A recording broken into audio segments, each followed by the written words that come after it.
Quand tu es dans un édifice de 30 étages, là, tu connais peut-être ton voisin, mais ça se peut que tu ne le connaisses pas non plus, jamais s'il va travailler. Puis, tu sais, je trouve ça, c'est ça qui fait la différence, je pense.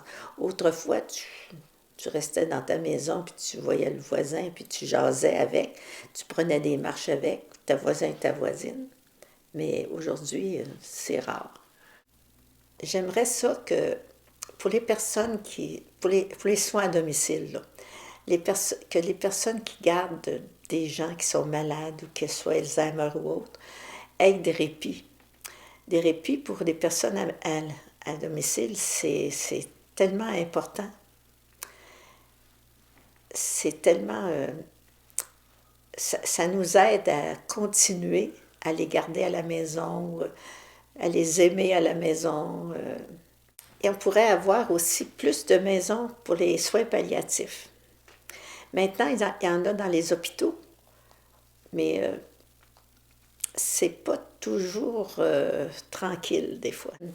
Parce que des fois, ils les mettent dans une chambre, là, puis ça ressemble à, ça ressemble à une chambre où on met tout le bagage, les boîtes, puis tout ça. Là.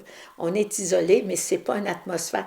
Il faut vraiment une atmosphère doux, tranquille, euh, soit dans un appartement où c'est assez grand pour que la famille vienne nous aider à passer ce pas-là, là, le pas vers la mort. Là. Des super infirmières, là, il en faudrait plus. Ils en prennent 25 seulement à l'Université Laval, quelque chose comme ça. Ils devraient en avoir plus pour désengorger les, les, euh, les salles d'attente là, dans les hôpitaux. C'est drôle, hein, en Ontario,